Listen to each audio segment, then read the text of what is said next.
से मैं इस देश के आम हवाई यात्री का दर्द आप सबके सामने रखना चाहूँगा। सर, वादा था कि हवाई चप्पल वालों को हवाई जहाज़ की सैर कराई जाएगी। आलम यह है सर कि बाटा कंपनी का जूता पहनने वाला भी आज हवाई जहाज़ की टिकट नहीं खरीद पा रहा है। Economy class is no more economical sir. मैं आज इस सदन में बहस पे आने से पहले अपने फ़ोन पर फ़्लाइट के रेट चेक कर रहा था सर। अगर कल मुझे दिल्ली से बम्बई जाना हो तो टिकट 14,000 रुपये की है, वन वे की सबसे सस्ती टिकट। दिल्ली से पटना जाना हो तो 12,000 रुपये की टिकट, दिल्ली से बेंगलोर जाना हो तो 16,000 रुपये की टिकट।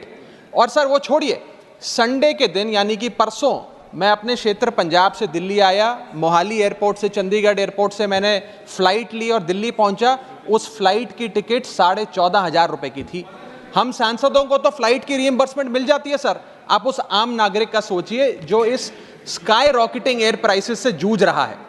और एक और दिलचस्प चीज़ है, एक ही सेक्टर की, एक ही दिन की सेम एयरलाइन जो अलग अलग समय पर उड़ती है उसके भी रेट अलग है। आपको सुबह 10 बजे दिल्ली से बंबई जाना, उस एयरलाइन से उस तारीख पे आपको एक रेट मिलता है। 2 बजे की दोपहर की टिकट लेते हैं उसी एयरलाइन पे, उसी दिन पे वो उससे दोगुनी हो जाती है। न जाने क्या लॉजिक है सर। हमें इस देश में एयर यात्रा को लग्जरी ट्रैवल नहीं बताना सर, आम ट्रैवल बनाना है जैसे कि ट्रेन का है। और सबसे बड़ी बात सर, इस देश में जहाज़ में उड़ना और जहाज़ में उड़ के अपनी मंजिल तक पहुंचना आज भी इस देश की बहुत बड़ी आबादी के लिए एक सपना है। अगर ट्रैवल की रफ्तार बढ़ेगी तभी इस देश की रफ्तार बढ़ेगी। सर, दूसरा दर्द जो इस देश का आम आदमी रोज उससे जूझ रहा है वो है ओवर क्राउडेड एयरपोर्ट्स।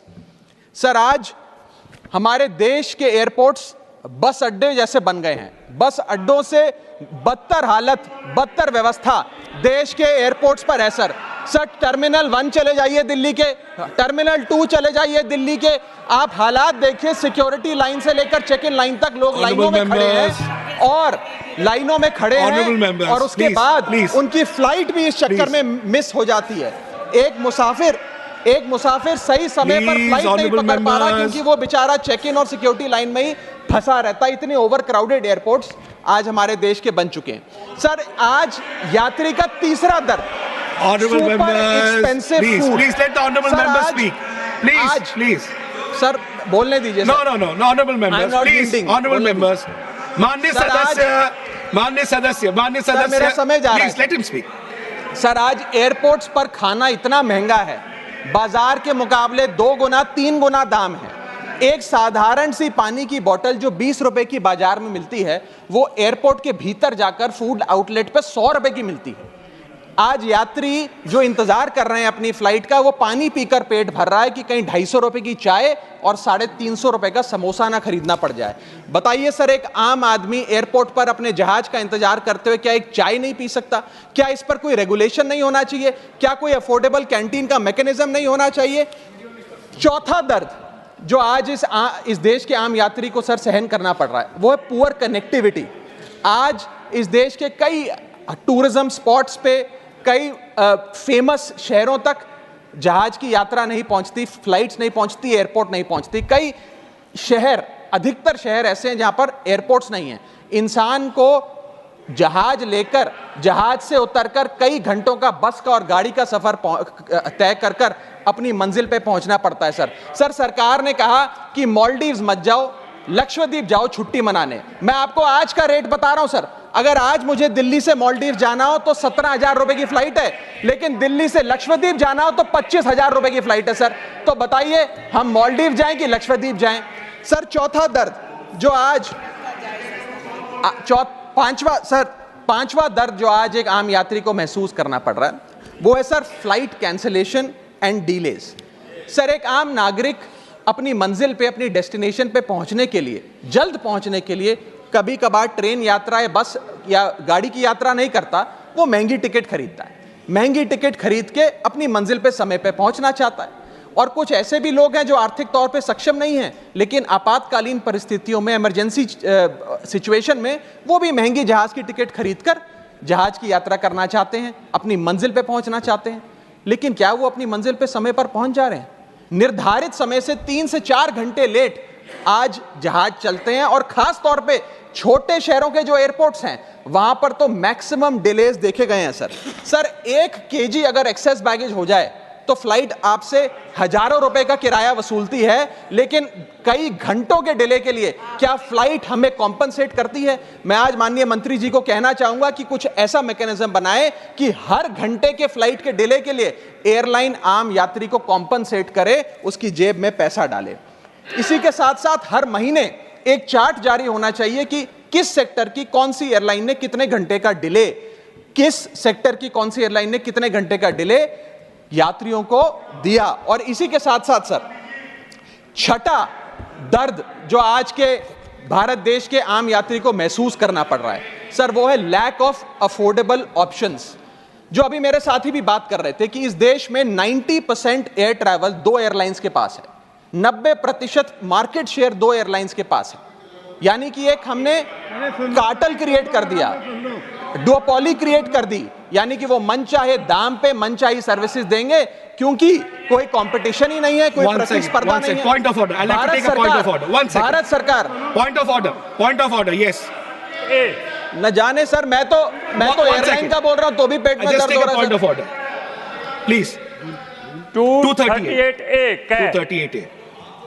कोई सदस्य किसी अन्य सदस्य या लोकसभा के किसी सदस्य के विरुद्ध मानहानि कारक या अपराध में फंसाने वाले स्वरूप का कोई आरोप नहीं लगाएगा जब तक कि आरोप लगाने वाले सदस्य ने सभापति को संबंधित मंत्री को भी इसकी पूर्व सूचना न दी हो, ताकि मंत्री उत्तर दिए जाने के प्रयोजन के लिए इस विषय की जांच कर सके। Honorable member, there is no defamatory here. No defamation has been. Nasir Hussain जी ने जो बोला मैं उसके ऊपर कर रहा हूं। That of course that has been taken into consideration. एक मिनट, इनका नहीं है। मैं मुझे पूरा करने दिए सर। परंतु सभापति किसी समय किसी सदस्य को ऐसा आरोप लगाने से मना कर सकेगा यदि उसकी राय में ऐसा आरोप राज्यसभा की गरिमा को घटाने वाला हो या उस आरोप को लगाने वाले से कोई लोग सिद्ध न हो। Thank you, honorable member. Thank you. Please continue. Sir इतनी विशाल जनसंख्या वाला हमारा देश है और इतनी विशाल जनसंख्या वाले देश में मात्र 2 ही कंपनियां हमारा पूरा एविएशन सेक्टर चला रही हैं। सर सरकार लाई एक स्कीम जिसका नाम था उड़ान, जिसका फुल फॉर्म है उड़े देश का आम नागरिक। पर कैसे उड़े? ना फ्लाइट के उड़ने के ऑप्शन है, ना अफोर्डेबल टिकट है, ना फ्लाइट सही समय पर चलती है, तो कहां उड़े, कैसे उड़े? और सबसे बड़ी बात सर, जब से ये उड़ान स्कीम आई है एक धारणा एविएशन सेक्टर में बनी हुई है कि जैसे ये स्कीम लागू हुई 2 एयरलाइन बंद हो गई, जेट एयरवेज और गो एयर, और तीसरी स्पाइस जेट बंद होने की कगार पे खड़ी है। तो अब लोग ये भी कहने लग गए हैं कि शायद उड़ान स्कीम एक बहुत बड़ा अपशगुन थी, और इसी के चलते आज हमारा देश का आम नागरिक प्लेन से वापस ट्रेन पे जा रहा है। सर मेरा 7वां दर्द बैगेज चार्जेस और बैगेज डिलेज। सर अगर आपका 1 केजी बैगेज ओवरवेट हो जाए तो हजारों रुपए एयरलाइन आपसे एक्सेस बैगेज के चार्जेस वसूल लेती है। यहां तक कि कुछ लोग अब अपना सामान एयरपोर्ट पर फेंक के चले जाते हैं बिकॉज उनके सामान में पड़ी वस्तुएं इतनी महंगी नहीं है जितना बैगेज चार्जेस एयरलाइन ले लेती हैं। और बैगेज के डिलेज देखिए सर, लंबा आपको इंतजार बैगेज बेल्ट पे करना पड़ता है कि कब हमारा बैग आएगा।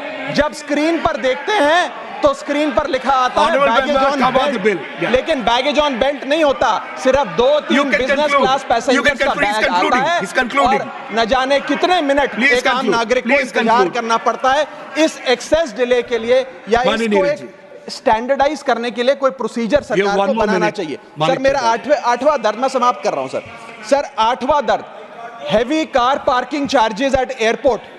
सर आज आप एयरपोर्ट्स पर पार्किंग का ठेका किसी एक कंपनी को दे देते हैं और वो मनचाहे दाम वसूलती है। खास तौर पे छोटे एयरपोर्ट्स पे 200-250 रुपए प्रति घंटे की कार पार्किंग चार्जेस देनी पड़ते हैं। आज आप दिल्ली के एयरपोर्ट चले जाइए, 220 रुपए प्रति घंटा गाड़ी का चार्ज लगता है, और अगर आपने कोई कैब टैक्सी बुक कर ली तो उसका भी मोटा बिल आता है, क्योंकि वो टैक्सी वाला भी expensive car parking charges, airport charges अपने बिल में जोड़कर आपको देता है।